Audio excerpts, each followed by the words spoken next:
Bonjour.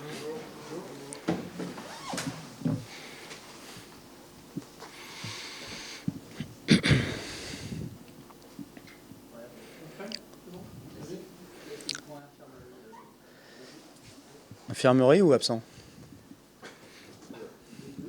Infirmerie, Cheka, Baptiste qui est de retour, qui joue cet après-midi avec la réserve, mais qui n'est pas dans le groupe pour demain, et Martin. Et absent pour suspension, Warmed et Bourige. Voilà, pour les absents. Est-ce que tu as digéré le match à Clermont et le scénario avec les 3 jours qui sont passés?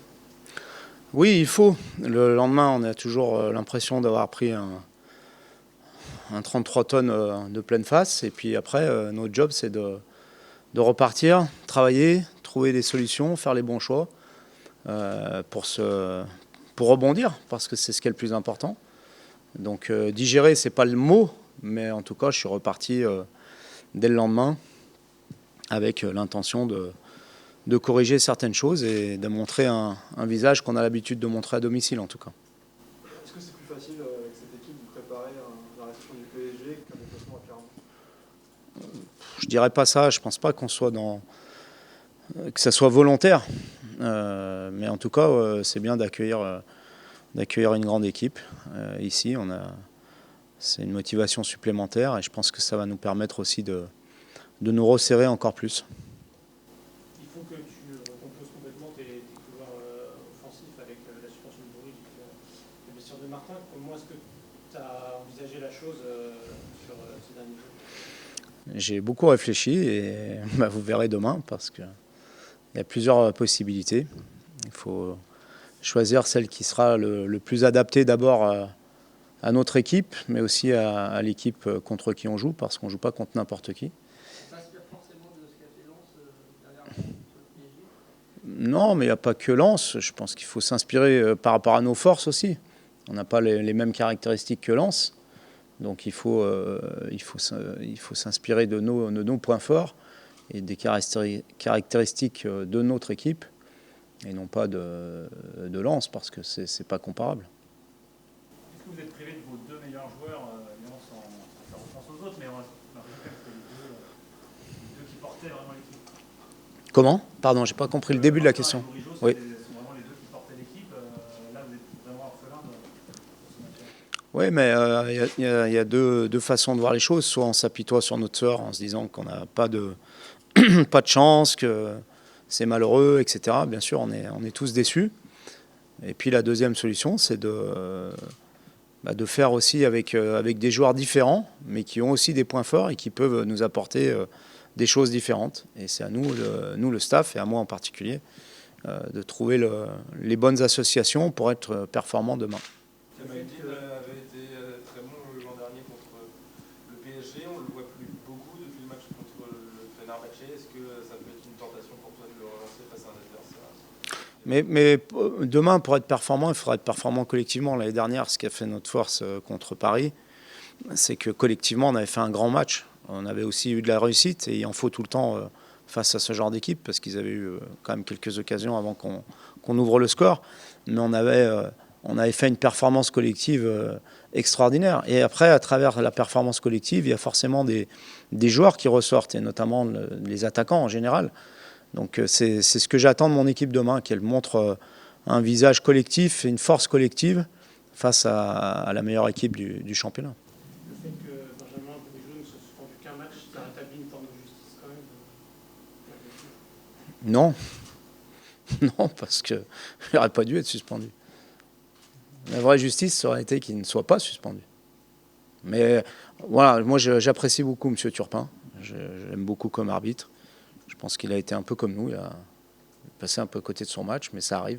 Et je ne veux surtout pas l'accabler, parce qu'il faut d'abord qu'on se regarde nous dans une glace avant de critiquer l'arbitrage.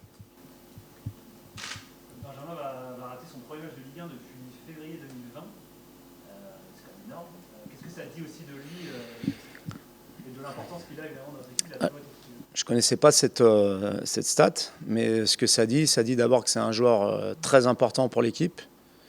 Ça dit que c'est un joueur régulier, à la fois par la qualité technique et son influence, j'ai envie de dire, statistique sur l'équipe, à la fois des passes clés, des passes décisives et des buts, mais aussi l'importance dans l'équilibre tactique qu'il apporte à notre côté droit avec Amari et à l'équipe en général. Donc c'est pas une surprise pour moi, je crois que c'est son anniversaire aujourd'hui d'ailleurs, donc on peut lui souhaiter bon anniversaire. Je pense qu'il aurait préféré le fêter avec une titularisation demain, mais voilà, donc ça dit qu'il a progressé parce qu'il a un état d'esprit, encore une fois, irréprochable et il met au service de l'équipe ses qualités. On a déjà vu Désiré Doué plusieurs fois ailier. Est-ce que vous le voyez vraiment d'avenir en ce poste ou là c'est plutôt pour penser à des besoins? Désiré a la possibilité de jouer à différents postes, je pense. Il peut jouer sur un côté dans différents systèmes, il peut jouer derrière l'attaquant. Je pense même qu'il est capable de jouer devant la défense parce que c'est un joueur qui a beaucoup de qualités, et des qualités pour le haut niveau. Mais sur les jeunes joueurs, c'est important quand même de leur donner des repères et de les fixer. Je pense que son meilleur poste est derrière l'attaquant.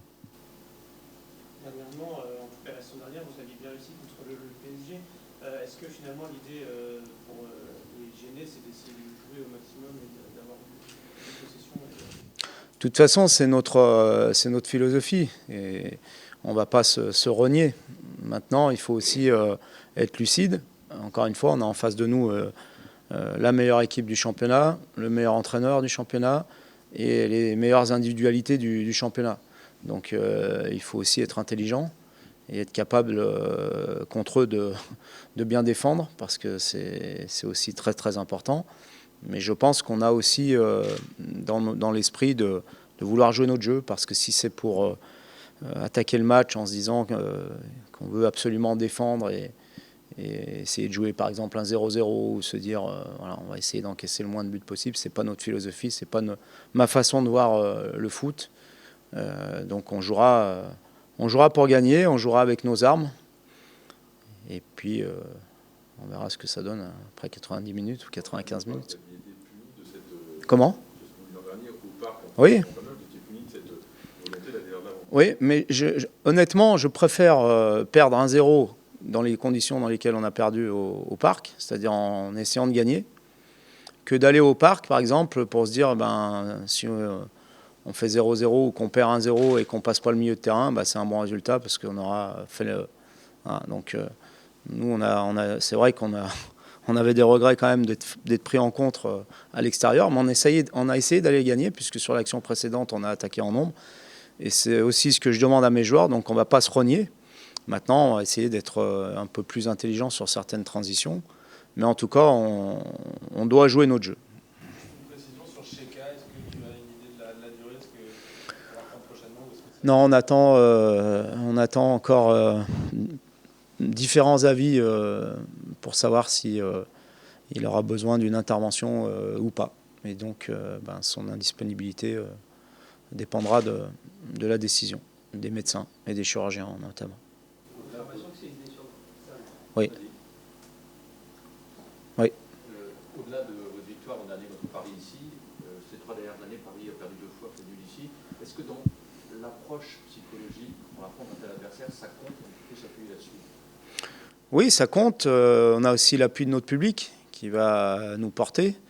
Et ça sera très important pour nous demain soir. Mais c'est un autre contexte, c'est un autre match. Ce sont d'autres joueurs qu'on aura en face et d'autres joueurs qui composent aussi le Stade Rennais aujourd'hui. Donc, c'est pas suffisant. Bien sûr que lorsqu'on l'a déjà fait, ça donne de la confiance. Ça veut dire qu'on est capable de le refaire. Mais ça sera un match complètement différent de celui qu'on a connu l'année dernière, je pense. dimanche soir, on va basculer à la mi-championnat. Est-ce que, avec des résultats récents, le bilan est toujours aussi positif à mi-chemin? Oui, et je pense que c'est important de le dire, parce que c'est vrai qu'on reste sur des contre-performances en championnat à l'extérieur qui ont terni un petit peu ce qu'on a fait jusqu'à maintenant. Mais en termes de points, on a 34 points après 18 journées, ce qui est un très bon total. Et il y a d'autres équipes qui tournent encore mieux que nous, ce qui rabaisse un petit peu la performance. Mais si on regarde un peu les statistiques des saisons précédentes, on se rend compte qu'avec ce nombre de points, chaque année, c'est deuxième ou troisième à la trêve, enfin, après les matchs allés. Donc ça veut dire qu'on est en train de faire un très très bon parcours et qu'il ne faut pas tout oublier, tout noircir et tout jeter à la poubelle. Certes, on sait qu'on a des choses qui n'ont pas fonctionné à Reims et qui n'ont pas fonctionné à Clermont, mais ce qu'on vient de faire après 18 journées est aussi une belle performance. Et ça veut dire qu'on a les qualités pour le faire et qu'on a la possibilité d'atteindre les objectifs de fin de saison. Mais je pense que le problème aujourd'hui, c'est qu'on nous parle beaucoup de ça. On nous parle beaucoup des objectifs, on nous parle beaucoup de la Coupe d'Europe, on nous parle beaucoup de notre comportement à l'extérieur. Nous, on doit se concentrer sur ce qu'on a à faire match après match. Et comme je le dis souvent, lorsqu'on donne le maximum, comme on le fait en grande majorité lors des matchs de championnat qu'on a joués, on est récompensé. Mais je pense que c'est un peu l'ambiance générale en ce moment qui fait que on voit plus ce qui n'a pas fonctionné que ce qui a bien fonctionné. Et nous, on doit lutter contre ça. C'est la preuve aussi peut-être que l'exigence a grandi autour du club, parce qu'avant, une série de défaites n'était peut-être pas cette moralité. Oui, ça montre que les ambitions du club sont supérieures, qu'il y a une attente supérieure.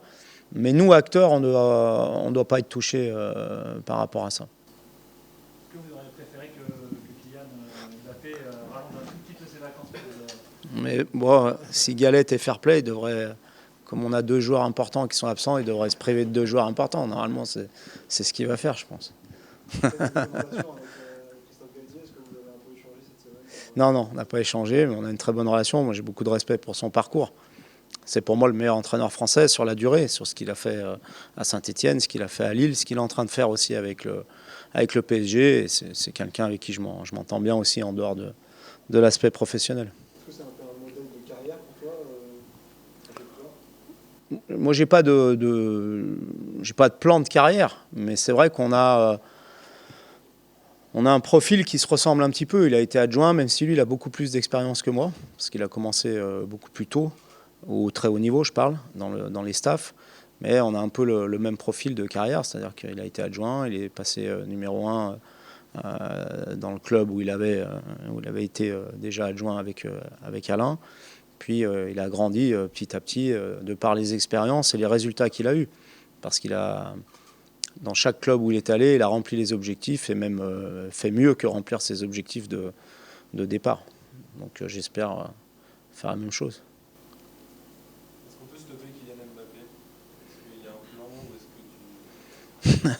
tu... C'est un joueur qui est tellement imprévisible et exceptionnel que c'est très difficile. On sait que contre eux, il faut être à 150% et qu'il faut toujours un petit peu de réussite aussi, voilà, pour faire un résultat. Peu d'équipes l'ont fait depuis le début du championnat. Lens l'a fait, mais je pense dans un contexte un peu différent que celui qui nous attend demain, sans mésestimer leur performance, loin de là ma pensée, mais on aura en face de nous une autre équipe avec d'autres joueurs. Monaco l'a fait, voilà, mais donc à nous de nous inspirer de ces exemples-là et de tout faire demain pour leur poser le maximum de problèmes et de faire le maximum justement. Mohamed Omari vient un retour à la compétition un peu difficile. Comment il vit cette période? Est-ce que tu as échangé avec lui? Est-ce que tu estimes aussi qu'il est peut-être temps de trouver une charnière, d'installer une charnière titulaire? Comme je l'ai dit après le match, j'aime pas stigmatiser les problèmes de l'équipe sur un cas personnel ou 2 cas personnels. Évidemment que quand vous jouez défenseur ou gardien de but, parfois vous êtes plus ciblé ou pointé du doigt sur des buts qu'on encaisse. C'est comme ça fait partie de la spécificité du poste. Un attaquant peut rater 3 occasions. S'il marque 2 buts et qu'on gagne 2-0, on a oublié qu'il a raté 3 occasions. Pour les défenseurs centraux, notamment pour les gardiens, c'est différent. Ils n'ont pas trop le droit à l'erreur. Mais en tout cas, Warmed est touché, parce que c'est le premier aussi malheureux. Mais nous, on est là pour l'aider, on est là pour le faire grandir aussi. C'est un joueur encore qui est jeune, qui a eu une blessure, enfin 2 blessures très importantes, et il lui faut aussi du temps pour récupérer complètement. Donc voilà, il n'est pas question de l'accabler encore plus. C'est pas mon tempérament, c'est pas le tempérament du groupe. Et ce qu'on a envie, c'est qu'il revienne plus fort après la suspension. Est-ce que maintenant, quand même, pour reprendre la question suivante, c'est important de fixer une charnière vraiment pour qu'il y ait plus d'automatisme que de changer un binôme par match? Oui, mais pour fixer une charnière, il faut trouver une charnière qui fonctionne. Donc c'est un cercle vicieux. Et on a aussi, à partir de fin janvier, un rythme de match qui va être démentiel. Donc il faudra bien aussi avoir des moments où on peut faire souffler certains joueurs et avoir aussi d'autres possibilités, parce qu'on ne peut pas jouer tout le temps avec les mêmes 11 joueurs lorsqu'on joue, comme ça va être le cas pendant 2 mois et demi, quasiment un match tous les 3 jours. Dans la même veine, on vous sent un peu en difficulté dans le jeu sans ballon. Dès que vous n'avez pas le ballon, vous êtes souvent pas déplacé, mais en tout cas mis en difficulté. Est-ce que le retour de Baptiste peut aussi contribuer à progresser et à s'améliorer dans ce jeu? Oui, mais de la même manière qu'on ne peut pas cibler un joueur pour stigmatiser nos problèmes, on ne peut pas penser qu'un seul joueur va régler tous nos problèmes. Je pense qu'aujourd'hui, le vrai axe de progression qu'on a, c'est sur l'agressivité qu'on doit mettre dans nos duels défensifs, qui nous fait cruellement défaut sur les derniers matchs. Parce que si vous regardez les derniers buts qu'on encaisse, on ne peut pas dire que ce sont des actions où on est mis en déséquilibre par des mouvements collectifs extraordinaires de l'adversaire. Merci.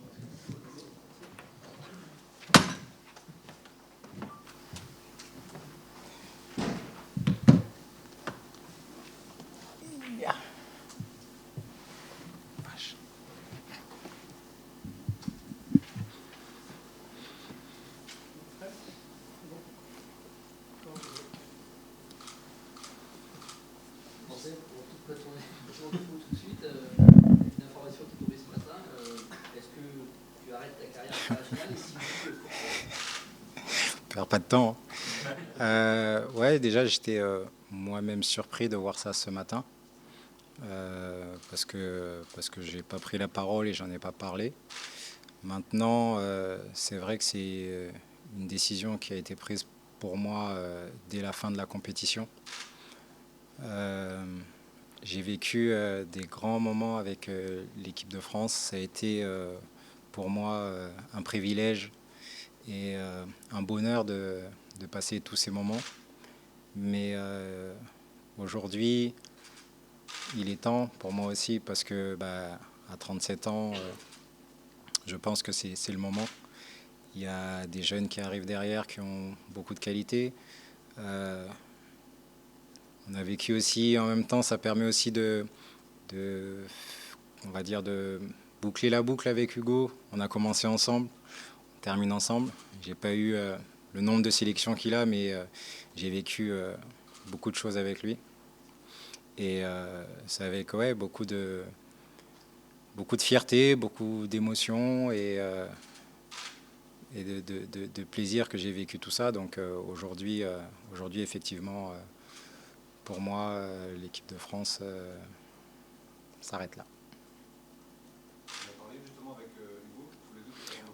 Oui, on en a parlé.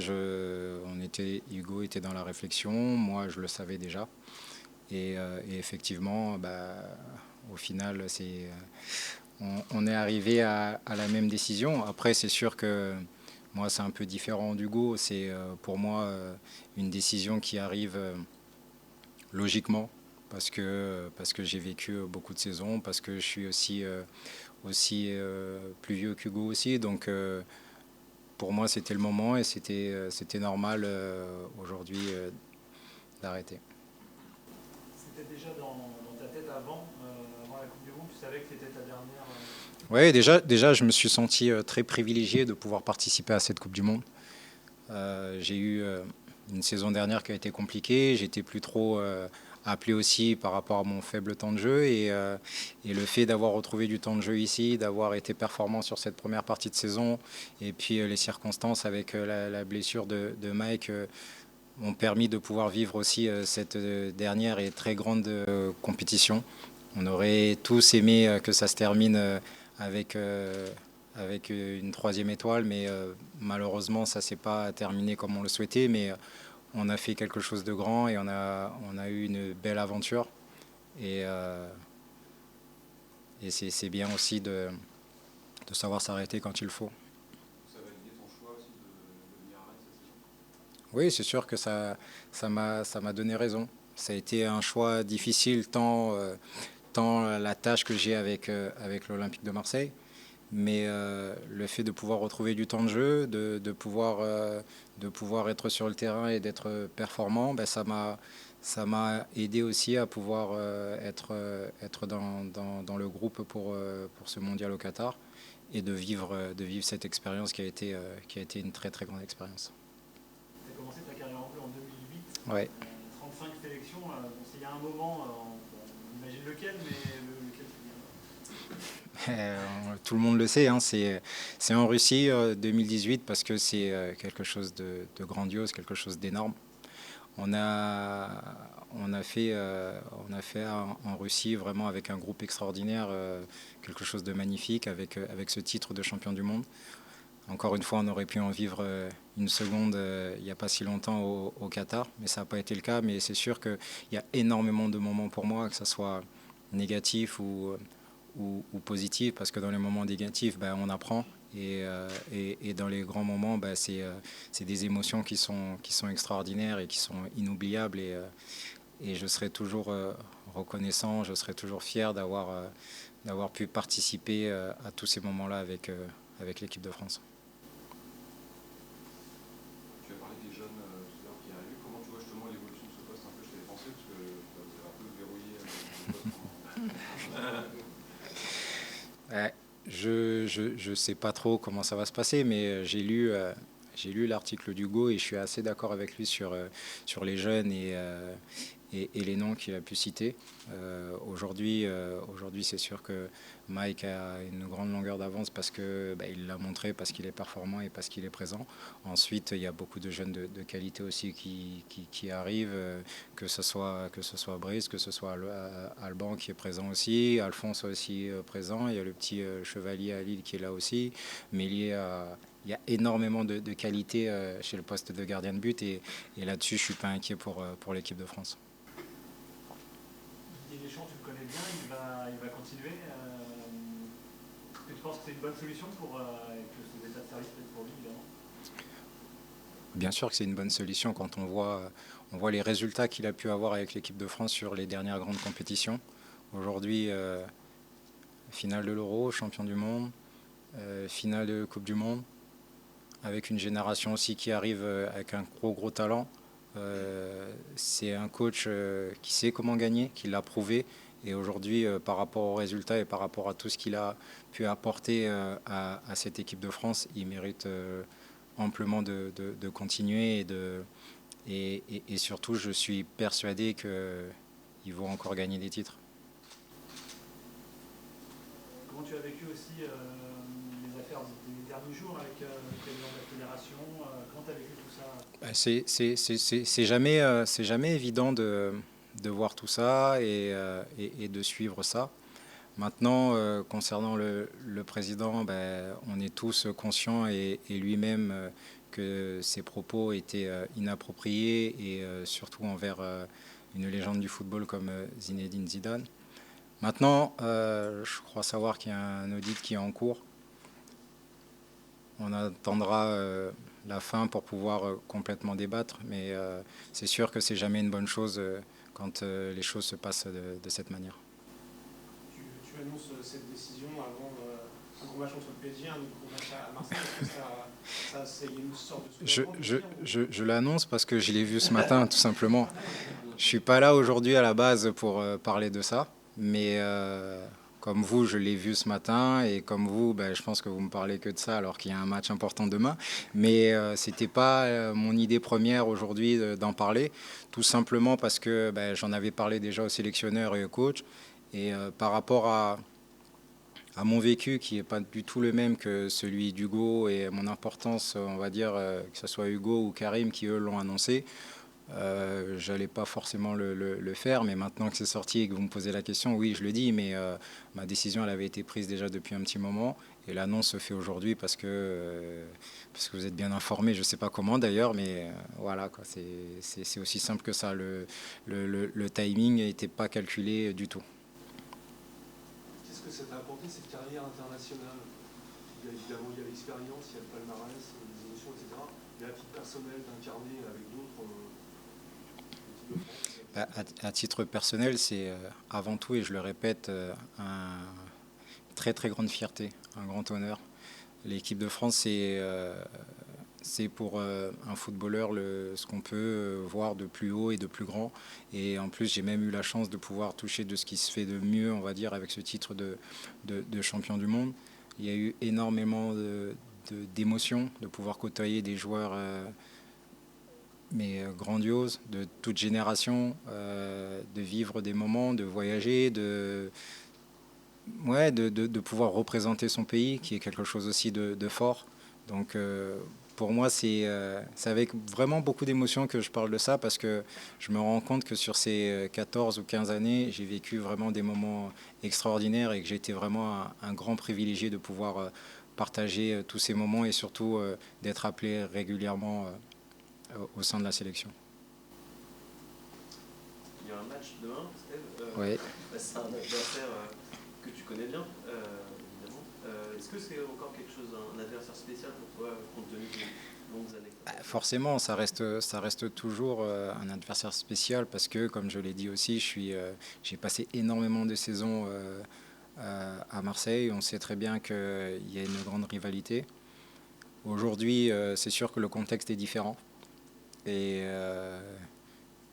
pour moi, oui, ça reste un match particulier. Ouais. Comment vous l'abordez, Steve, la question de défaite en Ligue 1? Vous êtes privé aussi sans faire offenser aux autres, peut-être des deux meilleurs joueurs, en tout cas des deux qui portaient vraiment l'équipe. On a le sentiment que là, vous êtes dans une petite période de doute. On va dire qu'on n'est pas dans la meilleure période de la saison, c'est sûr. On perd des joueurs importants, que ce soit sur blessure ou sur suspension. On se retrouve avec un effectif qui est aussi réduit. Maintenant, depuis le début, on vante le mérite aussi de notre collectif et de notre effectif. C'est à nous de trouver, on va dire, les ressources pour pouvoir faire un match solide, un match complet. Parce que si on n'est pas solide, si on n'est pas complet, si on ne fait pas tout, comme a pu le dire le coach, à 150%, et en plus avec une part de réussite, c'est un match qui va être très difficile pour nous. Maintenant, voilà, il faut y aller sans se poser trop de questions, en donnant le maximum, en étant intelligent dans ce qu'on fait, et puis en gagnant aussi dans ce qui nous fait défaut aujourd'hui, peut-être en agressivité aussi. Maintenant, c'est pas aussi le match où, dans l'état d'esprit et dans la manière dont on va l'aborder, qui me pose le plus de soucis, parce que je sais très bien, sur ce genre d'affiche, inconsciemment, on est déjà en alerte, parce qu'on sait que ça va être difficile. Donc tout le monde est concentré, tout le monde est encore plus déterminé. Donc c'est surtout pour la suite. Après, c'est de faire un match solide, de faire un match d'homme, de tout donner, de ne pas avoir de regrets. Et puis après, le résultat sera ce qu'il sera, mais à nous de faire tout ce qui est en notre possible pour faire un bon match et surtout prendre des points. Est-ce que vous avez l'impression que l'univers s'acharne un petit peu contre le Stade Rennais dernièrement, des blessures, des décisions contraires, un calendrier difficile, un tirage difficile, ça cumule un peu? Oui, c'est vrai que on enchaîne, on va dire, les mauvaises choses, entre autres avec les blessures, avec les suspensions, le tirage qui aurait pu être aussi un peu plus favorable aussi. Mais en même temps, ça fait partie aussi du football, il faut l'accepter. C'est soit on se lamente sur notre sort, ou soit on l'accepte et on fait front et on essaye de faire le maximum tout simplement pour, un, prendre le maximum de points, et deux, essayer aussi de passer ce tour qui est, je pense, pour nous important. Est-ce que tu as un regard différent sur le tirage au sort? Pardon? Tu as peut-être un regard différent sur l'équipe de France, tu t'en es peut-être pas pour aussi. Ah, c'est clair que quand on voit les équipes qui restent encore, on aurait pu espérer tomber sur on va dire, une équipe plus abordable. Ou jouer à la maison aussi, qui aurait été peut-être aussi moins compliqué. Mais encore une fois, on a envie de faire un beau parcours en coupe, et ça passe par des matchs compliqués. On aurait préféré que ça tombe plus tard, c'est tombé maintenant. Il faut faire avec et essayer de faire ce qu'il faut pour passer. On en parlait avec le coach. Est-ce que pour toi, qui est gardien de but, c'est compliqué d'avoir une charnière qui bouge beaucoup pour des automatismes d'entente avec les garçons? Compliqué, non. Ce qui est le plus frustrant, c'est de concéder des buts quasiment à chaque match. Et après, la charnière qui change régulièrement, le coach vous l'a dit aussi, c'est aussi la façon la mieux pour essayer de trouver la charnière qui sera la plus solide. Moi, j'échange beaucoup et je discute beaucoup avec tout le monde, mais les défenseurs en particulier. Donc, que ce soit l'un ou l'autre, j'ai pas forcément de problème. Après, c'est sûr que il y a des jeux qui sont différents, et c'est aussi à moi aussi de m'adapter, à moi aussi d'aider au mieux les mecs devant moi pour pouvoir être plus solide, et aussi avoir une complémentarité meilleure pour pouvoir faire des matchs beaucoup plus solides, parce que c'est ce qui nous manque aujourd'hui. Les défenseurs centraux sont pour la plupart très jeunes. Le plus âgé, je crois que c'est Joe qui a 24 ans. C'est Ouais. pas vieux. Qu'est-ce que ça change pour toi à ce poste-là qui est un peu exposé? Ça change pas grand-chose, parce que quoi qu'il arrive, je suis beaucoup dans l'échange et dans la communication. Aujourd'hui, on pointe du doigt, entre guillemets, et on parle de la charnière parce que c'est la défense, c'est les gardiens, c'est comme ça quand on encaisse des buts. Mais c'est pour moi aussi un état d'esprit général et surtout collectif, parce qu'on est très bien avec le ballon, mais sans le ballon, on doit être capable de faire mieux. Mais pas que les centraux, pas que le gardien de but, c'est les 11 qui sont sur le terrain. Et là-dessus, on doit pouvoir travailler et trouver la meilleure solution pour pouvoir être plus performant. Qu'est-ce qu'il faut faire qu'est-ce qu'il faut faire défensivement quand on a Mbappé face à soi? Très bonne question. Très bonne question, et je pense qu'il n'y a pas beaucoup qui ont la réponse. Aujourd'hui, Kylian, c'est l'un des meilleurs joueurs du monde. Il est capable de tout faire. Il va vite, il est techniquement fort, très bon, très adroit devant le but, très intelligent dans le jeu. Ça va être une réponse collective. C'est pas individuel qu'on pourra espérer stopper Kylian, mais c'est à nous de trouver une réponse collective avec un bloc compact, avec des mecs qui font les efforts, des prises à deux, et puis aussi de jouer notre jeu en ayant un maximum aussi le ballon, parce que si on l'a, ça veut dire que l'auront un peu moins, et ça sera plus facile.